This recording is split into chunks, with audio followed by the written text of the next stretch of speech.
Okay, guys, so just to put things in perspective before getting started, so I'm a French Dutch man who has spent just over a year living in New Zealand, and I left back in 2017 for the same reasons this American man left a few years ago. So this is a discussion between a New Zealander and an American. The New Zealander is now considering leaving New Zealand as well, and the American is now living somewhere in Asia. Let's listen to this. I am here with one of my good friends from New Zealand, my big brother Matt from the streets of Wellington, New Zealand. We were nightclub bouncers together. I want to tell you guys a little bit of background on me. For those of you who don't know, I lived in New Zealand for over 3 years. I had residency in New Zealand. My wife is an Australian citizen, so it was relatively easy for us to come to New Zealand, get a work visa, establish residency. So I was initially, as an expat, still kind of 1 foot in the West and 1 foot out of the West when I went to New Zealand. I had been spending time in Asia, but I was still going back and forth to the US or to countries like New Zealand, working and then coming back to Asia, then working and then coming back to Asia. I hadn't made the full split yet. So my first real experience living as an expat for a long duration of time was in Wellington. I lived in the South Island as well. I lived in Dunedin, which is a small city in the South Island, but for not a very... So yeah, I stayed in Dunedin for about a week as well. I remember my wife and I were frozen in our bedroom. And don't get me wrong, I like the cold weather. But still, I want my bedroom to be a little bit, at least warm enough to sleep, okay? Not 2 or 3 degrees Celsius inside your bedroom where you sleep. Very long period of time. The majority of my time was spent on the North Island of New Zealand in the city of Wellington. It's a city that makes a lot of lists for best places in the world to live. I would probably disagree with that list personally. I do disagree as well, you know. If I were to go back to New Zealand, I would probably pick Christchurch or Auckland, even though Auckland is overpopulated now and insanely expensive. It's still better than Wellington. Wellington is too windy and kind of humid, you know. I don't know. I don't really like Wellington, okay? Yeah, too windy. And expensive, of course. But there are some major advantages to New Zealand. You have clean air, you know, relatively clean food supply. You have, you know, low population density. You have lots of undeveloped space. There are a lot of things about New Zealand that are very positive. But yeah, beautiful country. As far as the groceries are concerned, they are not the best in the world, but not the worst either, okay? They are still okay. They are just bloody expensive. Ultimately, I still decided to leave New Zealand, and today we're going to talk to my buddy who was born and raised Kiwi. He's born and raised in New Zealand. He's been there his whole life, and I want to see, because now he's thinking about getting out of New Zealand, if the reasons he's thinking about leaving are similar to the reasons why I initially decided not to stay myself. So I think what we're going to do today is we're going to explore from, again, a somewhat anecdotal experience, because this is just his experience as an individual, not representative necessarily of every person, every situation. Like I tell you guys all the time, there's all different types of situations out there, and this is just Matt's situation. So we're going to take it from what he's paying to live, and we're going to talk a little bit about what I pay to live out here in Southeast Asia, and we'll do a little comparing, and we'll try to cover a couple different topics today, from things relating to not just the cost of living, but what you're getting for that cost, the cost of utilities, the cost of food, what you're getting in terms of lifestyle, some of the positives, some of the negatives. And ultimately, we're going to try to figure out why this lifelong Kiwi is actually thinking about leaving his motherland. And if you guys like this type of content, if you agree with us or disagree. So yeah, it is his own opinion, okay? It's just one guy in New Zealand, but still, this American man left for the same reasons I left back then. This Kiwi, New Zealander, they call New Zealanders in New Zealand Kiwis, okay, is considering leaving as well. And I've met a lot of foreigners, Germans, other French people, Dutch people, or even, you know, Brits, who decided to leave New Zealand back then for the same reasons I left, and these guys either consider or have already left New Zealand, okay? Let's get right into it. With us, or if there's a point you'd like to bring up to us, please leave it in the comments. We love hearing from you guys. Please like, subscribe, and share the videos. There's a high percentage of you that watch the videos. We have long watch time, but a lot of you guys are not clicking the subscribe button. If you click the subscribe button, you will make me very happy. I'll be a very, very, very happy man.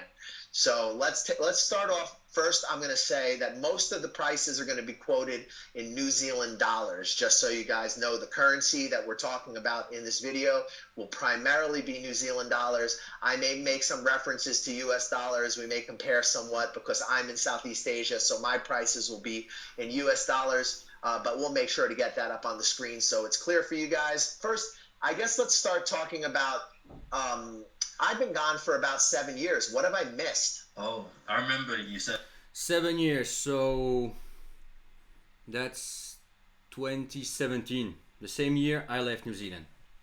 7 years ago, and you weren't happy about the prices then. You know, it's probably a good thing you're not in New Zealand, because you'd be pretty disappointed with the prices now. Yeah, it's gotten really bad.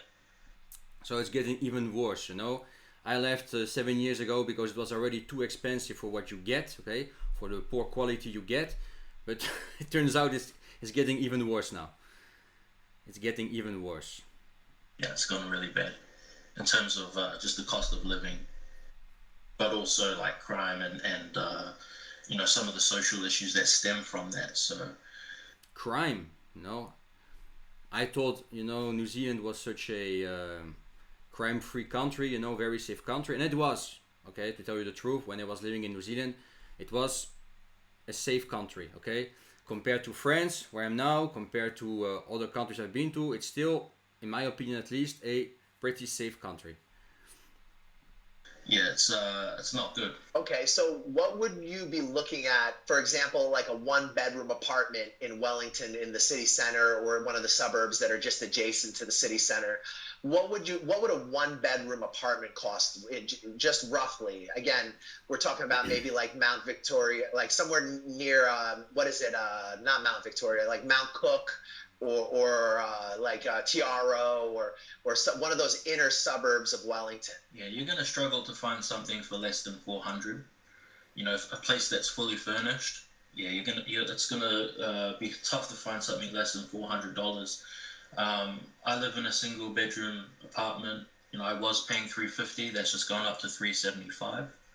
And mine is was very small, and it's probably not indicative of a typical single bedroom apartment. Okay guys, so it is $400 per week, okay? In New Zealand you pay per week, and you get usually paid per week as well, okay? For a one bedroom apartment. Imagine. The median weekly rent price is like $600 now, so that kind of idea of what we're paying. So people are paying $600 a week to live, and that's New Zealand dollars. So what would that be in US dollars? Okay, so that's $367 a week. Yeah, US. Okay, so guys, so that's 367 US dollars a week in order to obtain a one bedroom apartment in the city center. So that's roughly, if I'm not mistaken, almost $1,500 per month, if not more. Yeah, between $1,500 and $1,700 per month. Insane, especially for the quality you get. Wellington, do you live in the city center now, or do you commute in? No, I live in the city center. Okay, and do you know, I imagine a lot of people would be commuting. Do you know what the prices for like things like buses or trains are?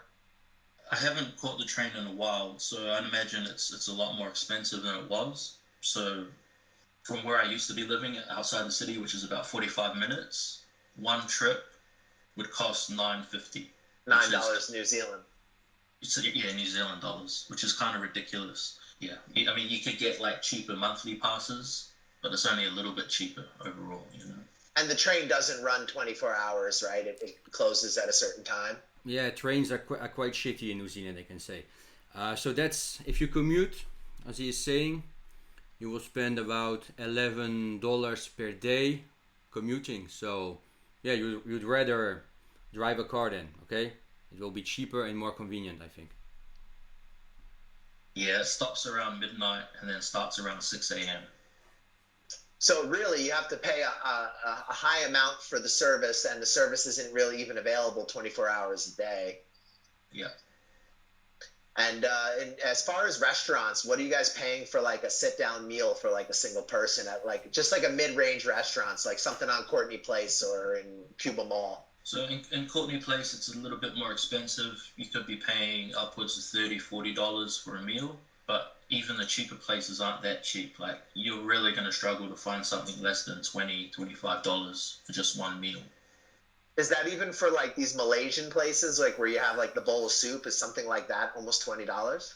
Yeah, I'm talking like cheap like Indian places, like curries. It's just going to be more than $20. And is that a full meal or is that just like one dish?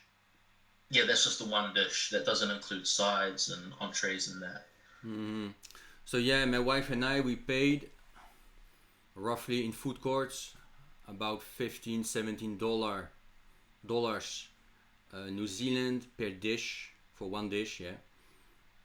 So in France it's about the same now, if not more expensive. The more expensive in New Zealand are the groceries, okay, especially for what you get. It's sometimes even cheaper to eat outside than buying groceries. Wow. I'm like my jaw is dropping here, guys. I'm floored at the prices that you're paying to live right now. That's absolutely crazy. And you did say the minimum wage is $25 an hour in New Zealand, right? I think they're putting it up to 24. 24. Okay. How is that taxed then?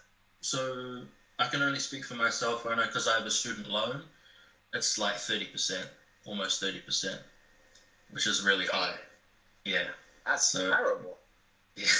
I'm not sure what it is for someone without a student loan, but I mean, yeah. So that's roughly, after taxes, roughly, $10 an hour. Not much. Yeah, I mean, student loan or not, you shouldn't be paying that much on taxes. And when you look at like top tax rates, like 30% is not that far off the top tax rate. So, if you're working a minimum wage and if you've got a student loan, you could be paying, a little bit less than, someone making six figures sort of thing. That's an absolutely absurd tax system. Mm-hmm. Yeah. Now, do you get a lot of social benefits? Is it still like a pretty good social welfare state there? Are you still happy with like the quality of the services, like healthcare, things like that? Nope. So, like, we do have free healthcare, but in New Zealand we have a system where you can use both the private and public healthcare service, and most people just tend to use the private one because it's just it only costs $30 or whatever for an appointment. But it's so much faster. Like I went to the public hospital last year a few times, and I was waiting 12 hours just to be seen by a doctor. Wow, so things have really become backed up. Yeah, interestingly, they've stopped around 2019. They seem to have stopped taking data on or making the data public on hospital wait times for what. So yeah, I didn't get something serious back in when I was living back in New Zealand, but still, it was okay. It wasn't the worst experience I've had. When it comes to hospitals and welfare and so on. It wasn't too bad. Whatever reason, that's the same. That's the same with the suicide rate. They don't have a confirmed suicide rate after 2019. So something around that time, which is before COVID, So look at the apartment or house he was living in, okay? The poor quality of it. Look at the windows. I guess they were embarrassed about their numbers and they stopped making them public. Well, one of the things I was real. It's a cardboard house, It's made of cardboard. It's more of a shed than a house, and you pay insane prices for it. In the Auckland area, you can easily pay $1 million for it, okay? Which is insane. If you want to spend $1 million price, if you want to spend $1 million, you rather move abroad and find a better house and live in a yeah, in a better place for sure. You don't need to stay in New Zealand for that. Really hopeful for was that someone was going to come along and start dealing with some of the housing issues in New Zealand, because one of the reasons I ultimately left was because I just could not justify to myself the high cost of living for the very low housing standards. Like, Yeah. I was living, you remember my apartment in Aro Valley? I was living in basically a shed. It's a shed. It was almost like camping. I was basically outside, and I was paying. This is camping, okay? And you still pay freaking $500 or $600 per month for this, per week for this, okay? It's insane, okay? And they are poorly insulated. You're frozen inside. So I do like the cold again, but I still want my bedroom at least to be at least warm enough to sleep. Well, I don't want to be frozen at night, you know. The problem is these houses or sheds, rather sheds, they are not insulated. So when it gets cold, you're frozen inside, you know. The difference between the outside temperature and the inside temperature is maybe 4 or 5 degrees, no more, okay? That's the paying problem. several $100s a week plus. So you have to buy a lot of heaters and to spend a lot of electricity, and the electricity bills goes insane. That's the problem, okay? You know, hundreds of dollars a month for power for the privilege of living outside with like giant grasshoppers and shit. Yeah, I remember that place. It was horrible. It really was like a shed, you know. Yeah, I came a long way, bro. I live in a high-rise now. Let me tell you a little bit just to give you guys some comparison for those of you that are... So yeah, that's the New Zealand reality, okay? Poorly insulated houses, everything is overpriced. Rent, groceries, services in general, everything is overpriced, especially for the quality you get, okay? I don't mind paying high prices if I get some kind of quality in exchange. But paying high prices for shitty up to average quality, no way. No way. Okay? If everything was very cheap, I would understand, you know, why houses were from poor quality, where why the groceries are average. If everything is dirt cheap, I understand, but it is not, you know. They pay Western European prices, if not more, for low quality. That's the problem. That's the big problem with New Zealand. It's a shame because I do like New Zealand a lot, you know, it's a beautiful country. And by all means, go to New Zealand at least once in your lifetime, okay? Do that road trip, explore the country. But yeah, living there at the moment in this situation doesn't make sense to me. Doesn't make sense to me. There are Kiwis who are just tuning in and checking out the conversation that we're having today. We're kind of just doing a little bit of a comparison. Matt here is a really old friend of mine, and it's been a while since we've caught up, so I'm really curious to hear about like how things are in New Zealand. Guys, tell me in the comment below what you guys think about New Zealand. Have you lived in New Zealand? If you did live in New Zealand, tell me what your experience was or still is, if you're still living there. Smash the like button, share this video, don't forget to subscribe, consider it. A lot of you guys are watching my videos and haven't subscribed yet, okay? And check the links below in the description, comment below, and talk to you soon. Have a good one, guys.